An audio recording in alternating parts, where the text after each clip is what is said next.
Day 668. Yard's still a bit muddy and wet. It was supposed to be a frost last night, but for some reason from midnight it went from 0 all the way up to what it is now, 8.5 degrees. So it's actually relatively warm, he says, with a woolly hat on. But compared to the last few days, it is. It's going to go colder again, but we won't be able to get spreading today because it's just too sticky on the top, because there's been like a little bit of like that fine rain that gets you wet, a little bit of that. So we'll probably cart the rest of the line back, then we've got it, leave it loaded on the trailer, and then when we're ready to go, we'll go and get it on.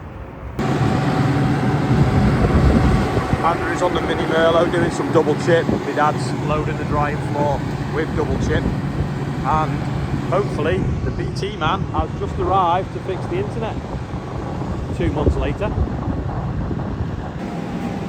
Spalding's has sent this modification to put on here. It's a check valve to stop it sort of moving angles on its own. So Sam's just put it on now. I'm going to try it. Just working out how big a shed we could put behind this for chemical store and storage and stuff. Is that 20 there? Yeah, that's 20. Ben's just in now with a 939 for a load of chip, so I'm just going to load him up now. Don't think we've got a full load though, because we need a little bit back for ourselves. We're short at the moment, we're being cold last week. Sam took over while I carry on measuring. So we're just loading Ben now. Yeah, we're looking at replacing the chemical store with a proper one on the shed behind that, because it's dead space, that bund and them trees. They obviously stop the noise from the yard going to the offices, but the building would also do the same thing, and it's just dead space that we're short of. People at the weekend said that the yard doesn't look as big in person as it does on the camera, i.e. on YouTube, and that is probably because of the camera lens. But yeah, our yard isn't as big as it looks. It looks quite big and vast and open, but I can assure you it's not. Sam's brushing the yard over there. Richard's just jumped in, and I'm going to get him to press the pedals and we'll see what moves here. Yeah, right. That, just press the clutch. Not sure if it's hydraulic or not. Right, press the right hand brake. The right hand one. That's the left. Yeah, on the left. Do it again. Right, do the right hand one. It's a bit odd. Oh, there you go, they're both going. Alright, off. Yeah, I see the hydraulic there, but then it pivots on this bar somehow. Pulls that rod out there for the brakes. That's where the oil was coming from. So there's an oil tank here though that's full. So I'm not understanding why the steering ram doesn't want to work. Really good starter. Right, turn the steering.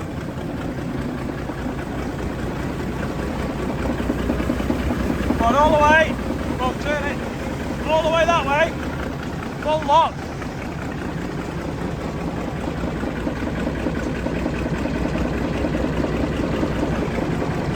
In and out there now.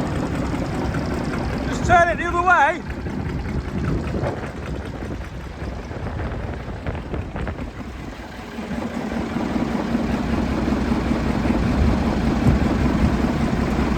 It doesn't want to turn left, it only wants to turn right. Turn it right. Looks like it's stiff turning right, but when it first fired up it was alright. It's a bit strange. VTO's spinning all the time as well.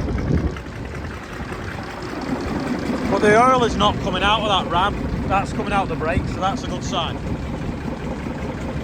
Let's see if the belt's slipping there.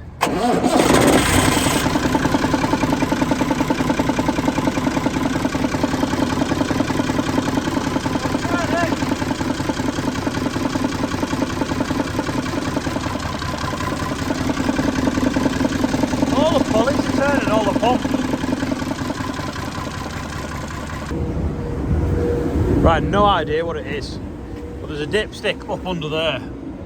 See there, that is fine, which is that hydraulic sack there. Then you've got like a normal orbital valve like you'd have on any steering up there.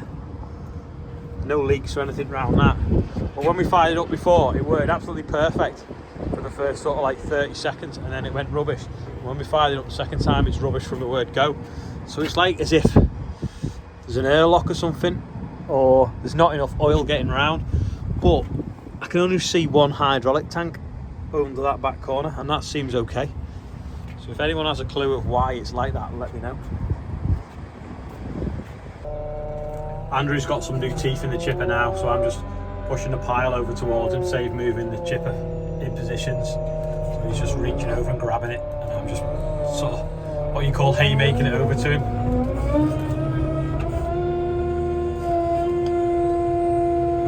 So we can get it without tracking backwards and forwards.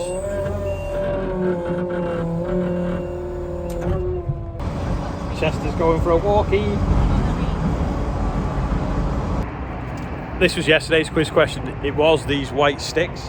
So they are canes. You put them in the field for marking out trial plots, or if you've made a mistake with the drill, you can put canes around it so it doesn't look like you've made a mistake and it looks like you meant to miss a bit in the field.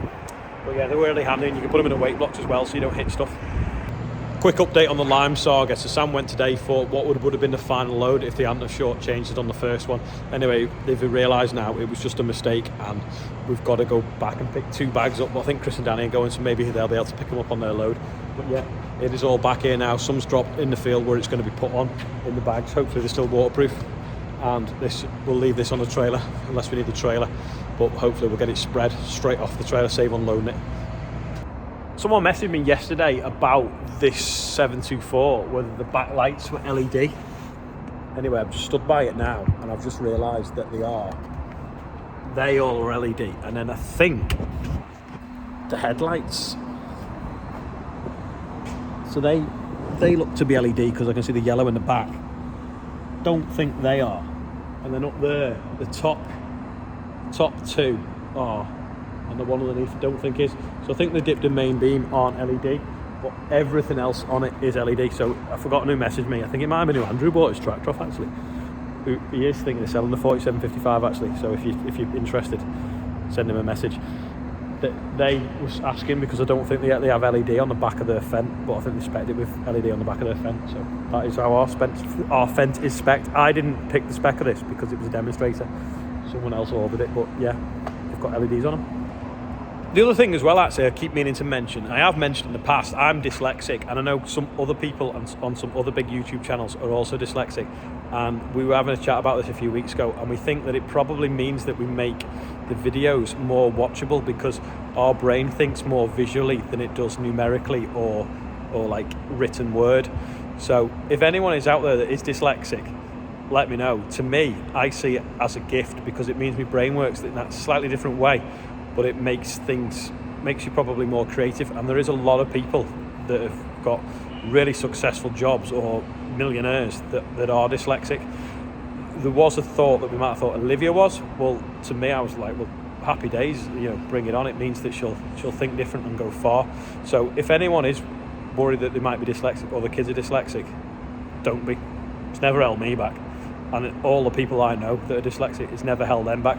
All it basically means is that you don't fit into the national curriculum very well, because the national curriculum tries to teach you in like a linear format, and it doesn't work with people that have active or creative minds, or ones that think a little bit different to everyone else.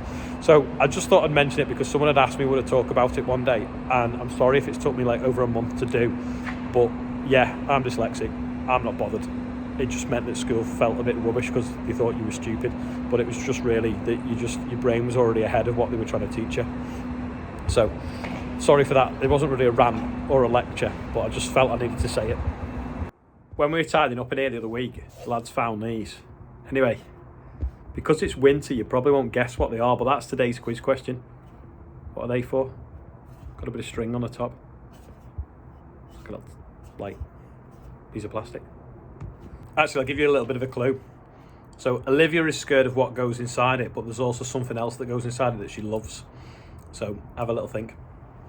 So I was pushing that up, I don't know, sort of an hour ago now. Chipper's got new teeth on. He's flying off the back belt. Andrew's completely smashing through it. He's gone into the back of the pouch. It's now quite dry. A lot of log in it, which is fine because it's got new teeth. So I don't know whether we've never done it because we've never needed to.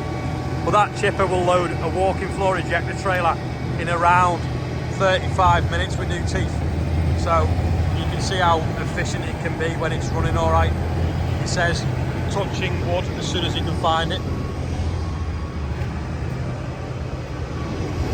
I don't want to jinx the chipper while it's working all right. Sam's just on Nick's shovel now, just moving stuff away, so that he can just keep going without having to keep tracking backwards and forwards. Got some juicy logs on the fork, so we'll put them through here while it's got good teeth.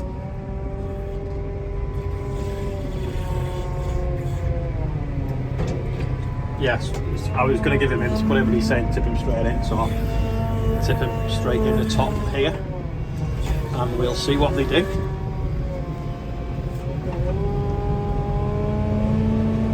I didn't really want to put them all in at once, but I suppose I can just... It's better when they're a bit staggered, so that they're not like all hitting the mill at once. So they're just like flick them like that.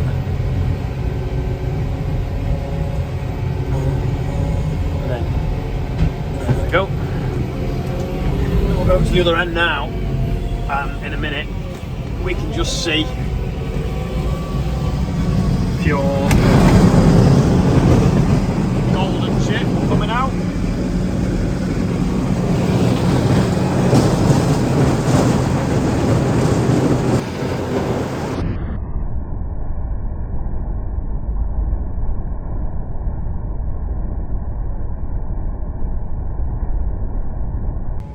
I'm not going to put the very big ones through. We'll use them for blocking gates up where we've got lampers and poachers going on the fields.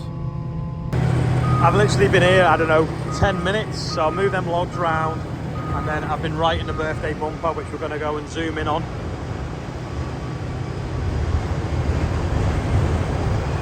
So if your name is on there, happy birthday, and a third of the pile's already disappeared. It is absolutely flying through at the moment. Got the flap up now, pushing all the loose bits through. Pile's nearly gone. Rob's got the beast on the log splitter, because it sounds well.